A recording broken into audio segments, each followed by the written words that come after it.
고생이 많으십니다. 총님 혹시 고소고발 사건 처리 기한이 얼마인지 아십니까? 잘 모르겠습니다. 예, 형사소송법 257조에 보면은 3개월 이내에 수사를 완료해서 공소 제기 여부를 결정해야 합니다. 그런데 추미애 장관의 아들 서모 씨의 군휴가 미복귀 의혹은 지금 8개월째 끌고 있습니다. 누가 봐도 복잡할 게 없는 사건입니다. 그런데 이 3개월을 지나면서 8개월째 되면서 국방부가 보관해야 될 녹취 파일, 이런 보존 시한이 다 끝났습니다. 자, 서울 동부지검으로 넘어가 보겠습니다. 자, 지금 이 사건을 수사하고 있는 서울 동부지검, 지난 추미애 장관이 취임하기 전까지 이 동부검사장님은 그저 이 뒤로 은퇴하시거나 또는 잠깐 다른 수평 이동하시다가 그만두시는 자리였습니다.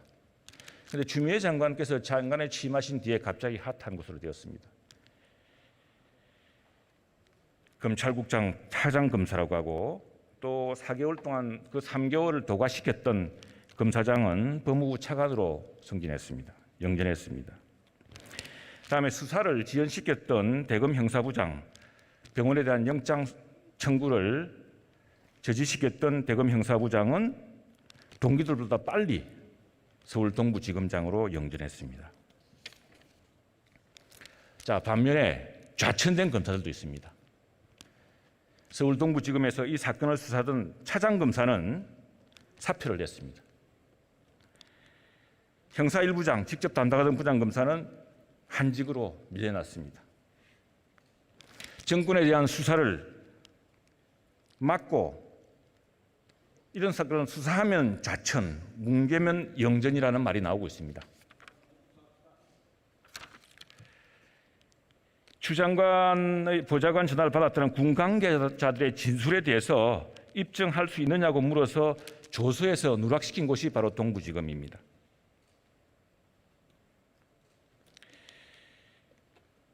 지금 현재 동부지검장을 맡고 있는 검사장은 대검 형사부장 재직 당시에 본 사건의 압수수색에 제동을 건 사람입니다. 이렇게 수사가 제대로 되겠습니까? 8개월째 수사가 지지부진한 이유가 드러나지 않습니까? 검찰의 인사는 이제 법무부 장관의 제청에 의해서 대통령께서 하시죠. 그래서 인사권자는 대통령이십니다. 그리고 이제 뭐 검찰뿐만 아니라 많은 인사들이 결정되죠. 그런데 인사라고 하는 것은 아마 존경하는 최 의원님께서도 해보셨겠습니다만은 여러 가지 요인을 종합적으로 판단해서 인사를 하는 것이지, 뭐 인사 결과만 놓고 이렇다 저렇다라고 평가하는 것은 그것은 사실과 다른 분석일 수도 있기 때문에 대통령께서 하신 인사에 대해서 총리한테 이걸 이러냐 저러냐라고 말씀하시는 것 자체도 적절치 않고, 또 의원님께서도 인사 결과만 가지고 우리 법무부 장관에 대해서 그렇게 경우에 따라서는 좀 오해하시는 것과 같은 그런 평가를 하시는 것은 그것은 좀 과도한 게 아닌가. 그래서 이제 저는 그렇습니다. 누구든지 대한민국에 누구든지 과오가 있거나 또 아니면 불법 행위를 하면 거기에 대해서 책임을 져야 되는 것이죠. 그것은 법무장관도 그렇고 총리도 그렇고 국회의원도 그렇습니다. 그래서 이 추미애 장관 문제에 대해서는 지금 벌써 며칠째입니까? 그리고 대한민국 검찰에서 수사를 하고 있으니까, 또 이제 대한민국 국회 그리고 국민의힘은 시민단체가 아니고 제1야당 아닙니까? 저는 정말 이제는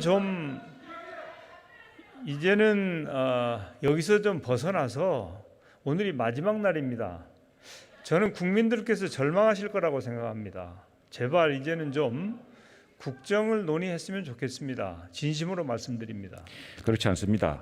자, 지난 1월 17일 날 전직 대한변호사협회 회장을 5분을 비롯한 130분의 중진 변호사가 성명을 냈습니다.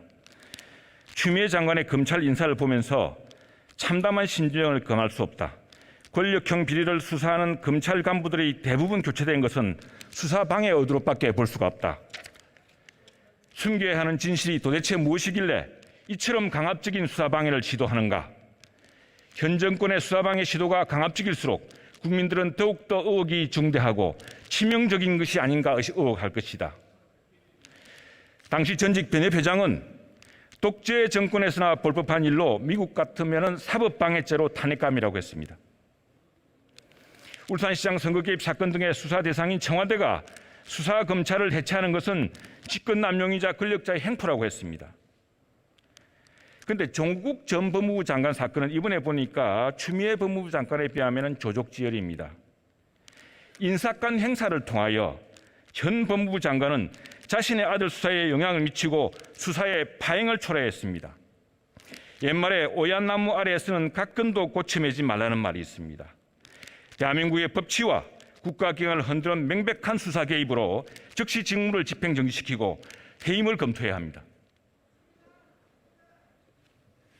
저는 대한민국의 검사들이 지금까지 대부분은 법과 양심에 따라서 최선을 다했다고 생각합니다마는 수많은 정치 검찰들이 검찰에 대한 불신을 만들어내고 많은 국민들께서 검찰 개혁을 하지 않으면 이 나라의 미래가 없다라고 판단하시도록 했는데, 앞서 최 의원께서 거론하신 분들도 그런 분들일 수 있다 이렇게 생각합니다. 그래서 그분들의 말씀에 대해서 전적으로 수용하기 어렵습니다.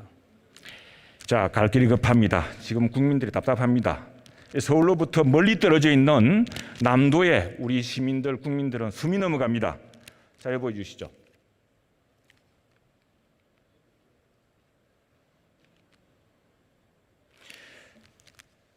그 전에 국가 소멸 위기 좀 보실까요? 자, 지금 그러니까 지역 소멸 위기 지도가 만들어지고 있습니다. 우리 총리님 고향도 소멸 위기 지역입니다. 그리고 여기 계시는 행정안전부 장관님, 보건복지부 장관님, 여러 국무위원들 고향이 전부 소멸 위기 지역입니다. 지방이 사라지고 있습니다. 다음 보시죠. 자, 그런데 지금 세종시로 옮기면은 많은 것들이 해결될 줄 알았습니다. 그런데 세종시를 옮기기 3년 전, 세종시로 이전이 완료된 2010년 이후 3년간 보면은 서울과 영남, 전남의 격차는 더욱 커졌습니다. GRDP 추이가 잘 보여주고 있습니다. 어떤 생각이십니까? 예, 그걸 세종시 이전에다가 다 책임을 뒤집어 씌우는 것은 적절치 않은 것 같고요. 세종시는 원래 행정수도로 출발했습니다마는 우여곡절 끝에 결국은 행정중심 복합도시라고 하는 반쪽짜리로 결론이 났고, 그리고 이제 그래서 제 역할을 못한 측면도 있지만, 저는 세종 행정수도가 되었다고 해서 이런 문제가 다 없어졌을 거라고 보지는 않습니다. 그래서 이제 참여정부에서는 국가균형발전 정책을 추진을 했고, 그래서 공공기관 153개를 지방에 이전을 했습니다. 최근에 나온 평가를 보면 그 공공기관 지방 이전에 의해서 수도권의 인구가 2011년에 50%를 넘었을 터인데 2019년에 50%를 넘게 됐다. 겨우 8년을 연장한 것에 불과하다. 그래서 앞으로 지방 소멸뿐만 아니라 국가 균형 발전을 위해서 특단의 대책이 요구된다라고 하는 진단에 대해서 저는 적극 공감을 하면서, 중앙정부는 국가 균형 발전을 위해서 최선의 노력을 다해야 할 것이고, 각 지방의 시, 구는 스스로의 경쟁력을 확보하고 살아남기 위해서 피나는 노력을 해야 된다. 이렇게 중앙과 지방이 함께 노력할 때 좀 더 나은 결과를 가져올 수 있을 것이다. 이렇게 저는 봅니다. 저는 총리님과 우리 대통령의 국토 균형 발전에 대한 강력한 의지가 있는지 묻고 싶습니다. 예, 매우 강력한 의지를 가지고 있습니다. 대통령의 국가균형발전위원회 회의 주제 횟수가 저는 이 정부의 국가균형발전, 진정한 지역 발전에 대한 의지를 의심토록 하고 있습니다. 이명박 대통령 당시에 총 49회가 개최되었고 대통령이 9차례 참석했습니다. 박근혜 대통령 때 총 27차례 개최되었고 대통령이 2차례 참석했습니다. 문재인 대통령 때 26차례 개최되었는데 대통령은 한 차례도 참석하지 않았습니다. 이게 과연 국가균형발전, 쩍쩍 정말 등이 갈라지는 지역의 생존을 위해서 대통령이, 정부가 고민하고 계신 흔적입니까? 이명박 대통령과 박근혜 대통령은 국가균형발전위원회를 변질시켰죠. 그리고 국가균형발전 정책을 저는 후퇴시킨 분이라고 평가하고 있고요.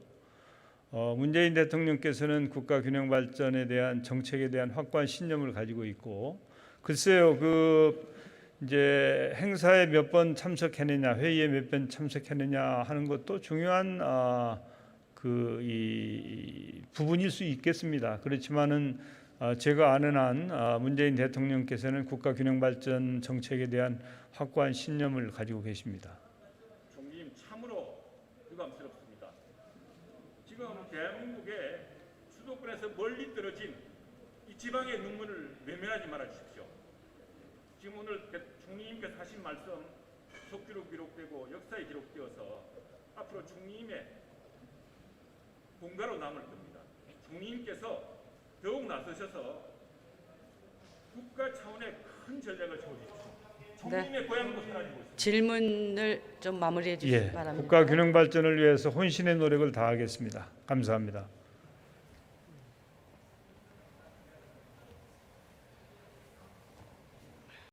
반응이 센 뉴스 CBC